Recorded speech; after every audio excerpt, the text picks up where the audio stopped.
بسم اللہ الرحمن الرحیم الصلاۃ والسلام علیکہ یا سیدی یا رسول اللہ۔ معزز ناظرین، آپ کو روحانی تدبیر میں خوش آمدید کہتے ہیں۔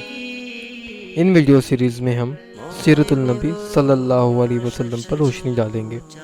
ہمارا مقصد ہے کہ ہم آپ کو حضرت محمد صلی اللہ علیہ وسلم کی زندگی کے مختلف پہلوؤں سے آگاہ کریں، جس کی مدد سے ہمارے زندگیوں میں نکھار پیدا ہو جائے اور آخرت کی منزلیں آسان ہو جائیں۔ اگر اس سلسلے میں ہم سے کوئی غلطی سرزد ہو جائے تو براہ کرم ہمیں آگاہ کریں تاکہ ہم اپنی اصلاح کر سکیں۔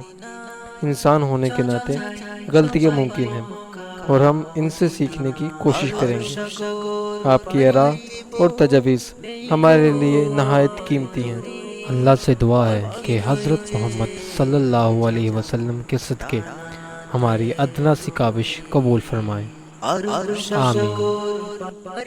سیرت النبی صلی اللہ علیہ وسلم، ابرہہ کا انجام، پارٹ 4۔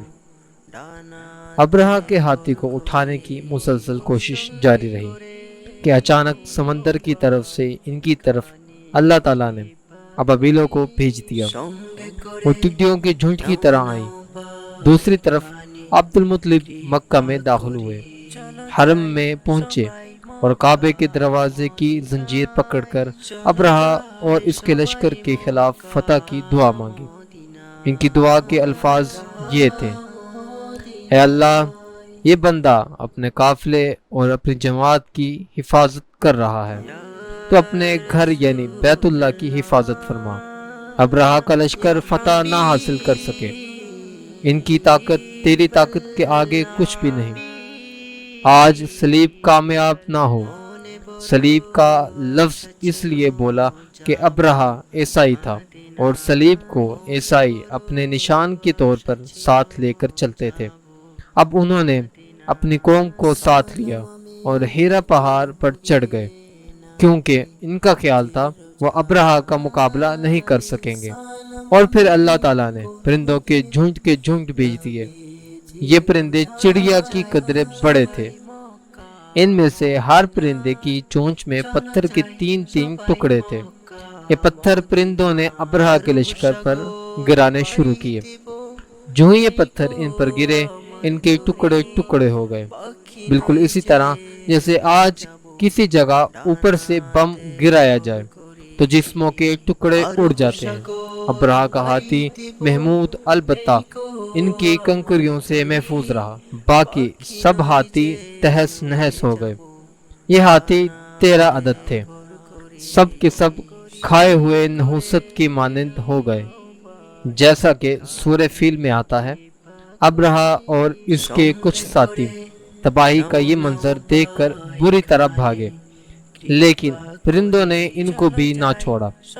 ابرہہ کے بارے میں طبقات میں لکھا ہے کہ اس کے جسم کا ایک عضو الگ ہو کر گرتا چلا گیا، یعنی وہ بھاگ رہا تھا اور اس کے جسم کا ایک حصہ الگ ہو کر گر رہا تھا۔ دوسری طرف عبد المطلب اس انتظار میں تھے کہ کب حملہ ہوتا ہے، لیکن حملہ آور جب مکہ میں داخل نہ ہوئے تو وہ حالات معلوم کرنے کے لیے نیچے اترے۔ مکہ سے باہر نکلے، تب انہوں نے دیکھا سارا لشکر تباہ ہو چکا ہے۔ خوب مال غنیمت ان کے ہاتھ لگا، بے شمار سامان ہاتھ آیا، مال میں سونا چاندی بے تحاشا تھا۔ لشکر میں سے کچھ لوگ ایسے بھی تھے جو واپس نہیں بھاگے تھے، یہ مکہ میں رہ گئے تھے۔ ان میں ابرہہ کے ہاتھی کا محاوت بھی تھا، جو محمود کو آگے لانے میں ناکام رہا تھا۔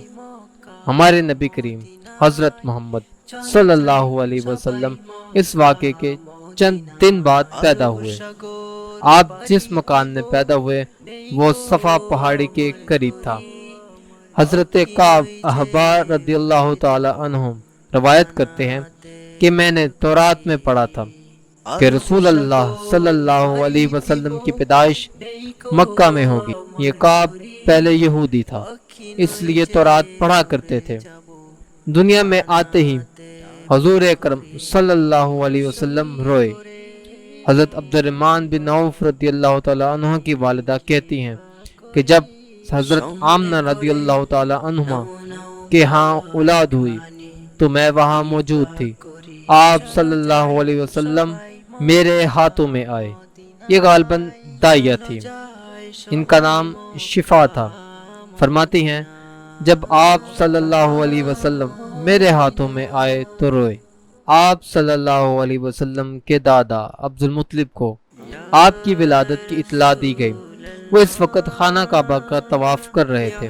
اطلاع ملنے پر گھر آئے، بچے کو گود میں لیا۔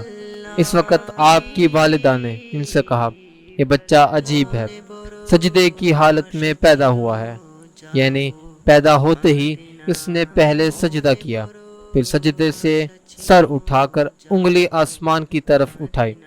عبد المطلب نے آپ کو دیکھا، اس کے بعد آپ کو کعبے میں لے گئے، آپ کو گود میں لیے رہے اور طواف کرتے رہے، پھر واپس لا کر حضرت آمنہ رضی اللہ تعالی عنہا کو دیا۔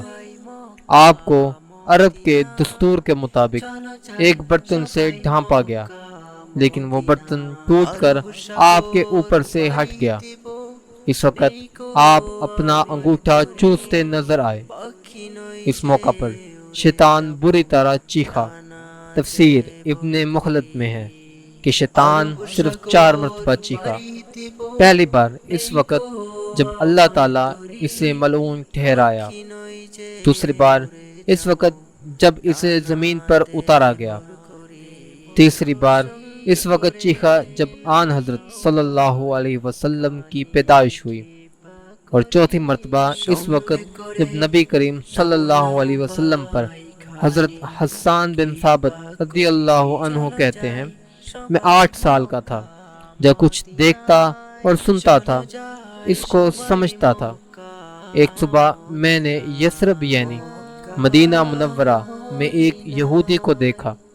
وہ ایک اونچے ٹیلے پر چڑھ کر چلا رہا تھا۔ لوگ اس یہودی کے گرد جمع ہو گئے اور بولے کیا بات ہے، کیوں چیخ رہے ہو؟ یہودی نے جواب دیا احمد کا ستارہ طلوع ہو گیا ہے اور وہ آج رات پیدا ہو گئے ہیں۔ حضرت حسان بن ثابت رضی اللہ عنہ بعد میں 60 سال کی عمر میں مسلمان ہوئے تھے۔ 120 سال کی عمر میں انہوں نے وفات پائی، گویا ایمان کی حالت میں 60 سال زندہ رہے۔ بہت اچھے شاعر تھے۔ نبی کریم صلی اللہ علیہ وسلم کی اپنے اشعار میں تعریف کیا کرتے تھے اور دشمنوں کی برائی اشعار میں بیان کرتے تھے۔ غزوات کے موقع پر اشعار کے ذریعے مسلمانوں کو جوش دلاتے تھے۔ اسی بنیاد پر انہیں شاعر رسول اللہ صلی اللہ علیہ وسلم کا خطاب بھی ملا۔ حضرت کعب احبار رضی اللہ عنہ فرماتے ہیں کہ میں نے تورات میں پڑھا ہے کہ اللہ تعالیٰ نے حضرت موسیٰ علیہ السلام کو آن حضرت صلی اللہ علیہ وسلم کی ولادت کے وقت کی خبر دے دی تھی، اور حضرت موسیٰ علیہ السلام نے اپنی قوم بنی اسرائیل کو اس کی اطلاع دے دی تھی۔ اس سلسلے میں انہوں نے فرمایا تھا تمہارے نزدیک جو مشہور چمکدار ستارہ ہے، جب وہ حرکت میں آئے گا تو وہی وقت رسول اللہ صلی اللہ علیہ وسلم کی پیدائش کا ہوگا۔ یہ خبر بنی اسرائیل کے علماء ایک دوسرے کو دیتے چلے آئے تھے، اور اس طرح بنی اسرائیل کو بھی آن حضرت صلی اللہ علیہ وسلم کی ولادت کا وقت یعنی اس کی علامت معلوم تھی۔ حضرت عائشہ رضی اللہ تعالی عنہ سے روایت ہے کہ ایک یہودی عالم مکہ میں رہتا تھا۔ جب وہ رات آئی جس میں آن حضرت صلی اللہ علیہ وسلم پیدا ہوئے تو وہ قریش کی ایک مجلس میں بیٹھا تھا۔ اس نے کہا کیا تمہارے ہاں آج کوئی بچہ پیدا ہوا ہے؟ لوگوں نے کہا ہمیں تو معلوم نہیں۔ اس پر اس یہودی نے کہا میں جو کچھ کہتا ہوں اسے اچھی طرح سن لو۔ آج اس امت کا آخری نبی پیدا ہو گیا ہے، اور قریش کے لوگوں وہ تم میں سے ہے، یعنی وہ قریشی ہے۔ اس کے کندھے کے پاس ایک علامت ہے، یعنی مہر نبوت ہے۔ اس میں بہت زیادہ بال ہیں، یعنی گھنے بال ہیں، اور یہ نبوت کا نشان ہے، نبوت کی دلیل ہے۔ اس بچے کی ایک علامت یہ ہے کہ وہ 2 رات تک دودھ نہیں پیے گا۔ ان باتوں کا ذکر نبوت کی علامت کے طور پر پرانے کتب میں موجود ہے۔ علامہ ابن حجر نے لکھا ہے کہ یہ بات درست ہے، آپ نے 2 دن تک دودھ نہیں پیا تھا۔ یہودی عالم نے جب یہ باتیں بتائی تو لوگ وہاں سے اٹھ گئے۔ انہیں یہودی کی باتیں سن کر بہت حیرت ہوئی تھی۔ جب وہ لوگ اپنے گھروں میں پہنچے تو ان میں سے ہر ایک نے اس کی باتیں اپنے گھر کے افراد کو بتائی۔ عورتوں کو چونکہ حضرت آمنہ کے ہاں بیٹا پیدا ہونے کی خبر ہو چکی تھی، اس لیے انہوں نے اپنے مردوں کو بتایا، ذرا چل کر مجھے وہ بچہ دکھاؤ۔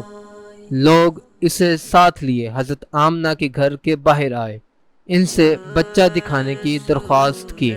آپ نے بچے کو کپڑے سے نکال کر انہیں دے دیا۔ لوگوں نے آپ کے کندھے پر سے کپڑا ہٹایا۔ یہودی کی نظر جو ہی مہر نبوت پر پڑی، وہ فوراً بے ہوش ہو کر گر پڑا۔ اسے ہوش آیا تو لوگوں نے اس سے پوچھا، تمہیں کیا ہو گیا تھا؟ جواب میں اس نے کہا، میں اس غم سے بے ہوش ہوا تھا کہ میری قوم میں سے نبوت ختم ہو گئی، اور اے قریشیو، اللہ کی قسم یہ بچہ تم پر زبردست غلبہ حاصل کرے گا، اور اس کی شہرت مشرق سے مغرب تک پھیل جائے گی۔